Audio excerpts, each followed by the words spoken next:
Usama Talha foundation को बहुत बहुत शुक्रिया कि उन्होंने इस प्रोग्राम में मुझे शामिल किया और मुझे इज्जत बख्शी। श्री गोपाल कृष्ण गांधी जी, विनोद दुआ जी, हरीश खरे जी, परवीन तलहा जी, कुलसुम तलहा, फारूकी साहब और सभी बहुत ही नामी गिरामी सिटीजन्स लखनऊ के जो यहाँ पर तशरीफ़ लाए हैं।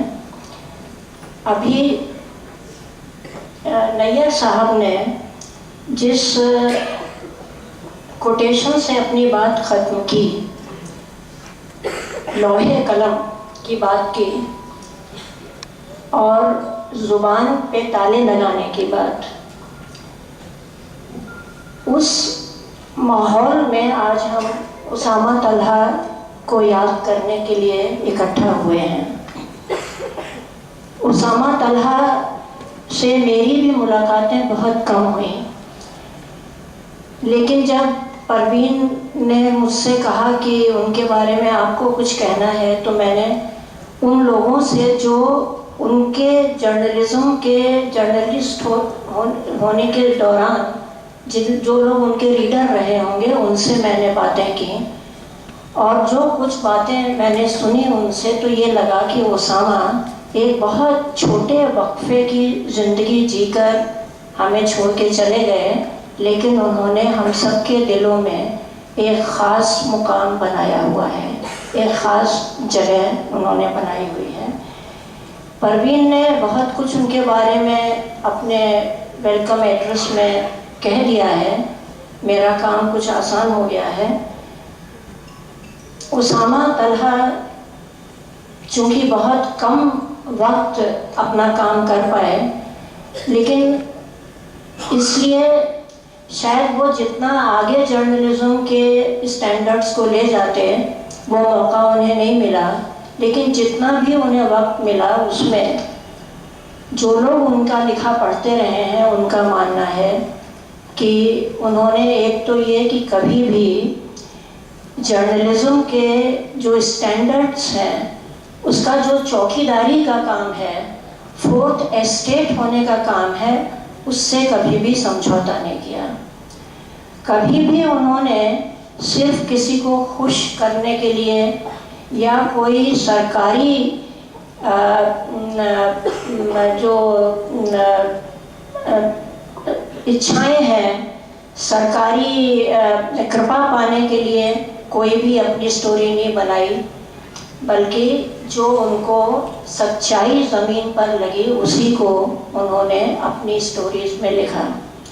दूसरा, उनकी खासियत ये थी कि कभी भी वो भेजे गए प्रेस नोट्स से कोई भी चीज़ नहीं लिखते थे। वो फील्ड में जाते थे, वो खुद अगर किसी कॉन्फ्रेंस को कवर करना है तो कॉन्फ्रेंस में बैठ के सुनते थे, अगर किसी संस्था के बारे में कुछ है, किसी घटना के बारे में है, किसी रैली के बारे में है, उसमें वो शामिल होते थे, पूरा देखते थे और जो उन्हें खुद दिखता था और समझ में आता था उसे वो लिखते थे।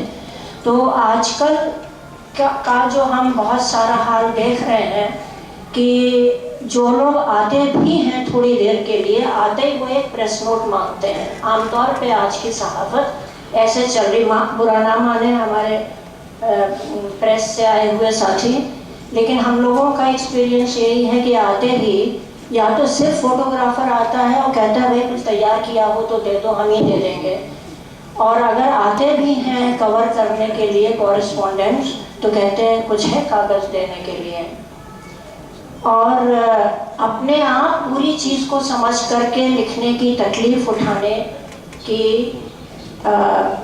कोशिश अब शायद पहले से कम होने लगी है, ऐसा हम लोग का अनुभव है। लेकिन उसामा तलहा हमेशा फील्ड में जा कर के अपनी आँखों से जो देखते थे, अपनी समझ से जो समझते थे वही लिखते थे, और पॉलिटिकल मैटर्स के बारे में उनको एक्सपर्ट माना जाता था। इतनी छोटी उम्र में वो चले गए और कई अखबारों में उन्होंने काम किया, कई अखबारों के लिए अलग से कॉलम्स लिखे, पॉलिटिकल मैटर्स में कुछ बड़े बड़े लोग भी उनसे क्लू लिया करते थे, ये मैंने सुना है। तो आज हम जिस माहौल में ऐसे शख्स को याद कर रहे हैं, बल्कि नैयर साहब की बात माने तो ऐसी शख्सियत को याद कर रहे हैं जिसमें सहाफ़त पर ही बहुत बड़ा एक खतरा मंडरा रहा है। द वायर के साथ क्या हुआ, NDTV के साथ हुआ, जिसमें शामिल हमारे विनोद दुआ जी यहाँ पर बैठे हैं। अभी ABP के साथ क्या हुआ, अभिसार शर्मा और पुण्य प्रसून वाजपेयी के साथ क्या हुआ।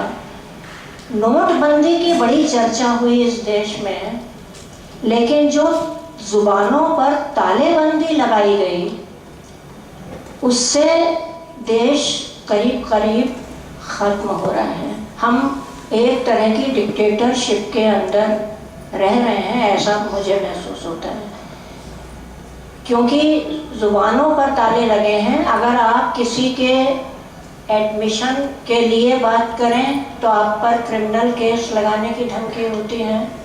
अगर आप ये कहें कि एडमिशन प्रोसेस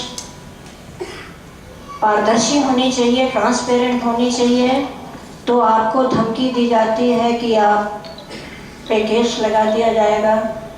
कोई किसी लड़की की मदद के लिए किसी फैमिली में जाता है तो वहाँ पे लूट करने का केस ऐसे हमारे लखनऊ में कुछ के साथ हुआ है।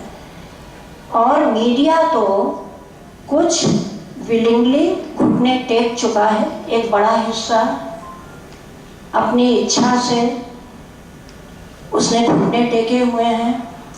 कुछ जो घुटने टेकने को तैयार नहीं है उनको तरह तरह से सताया जा रहा है। और जितने खुली ज़ुबान के लोग हैं, खुले दिमाग के लोग हैं, जो डेमोक्रेटिक वैल्यूज़ में विश्वास करते हैं, जो अपनी ज़ुबानों को गिरवी रखने के लिए किसी शर्त पर तैयार नहीं हैं, उनको धीरे धीरे इंस्टीट्यूशन से निकलवाया जा रहा है।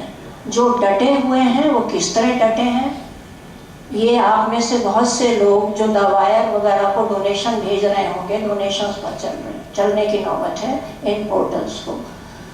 तो ऐसे माहौल में उसामा तलहा को याद किया जाना और पूरे मीडिया के हालात पर एक नज़र डालना, मीडिया जो कि फोर्थ कॉलम या समाज का चौकीदार होता है, उसे प्रधान चौकीदार ने चौकीदारी करने से मना कर दिया है। और प्रधान वो इसलिए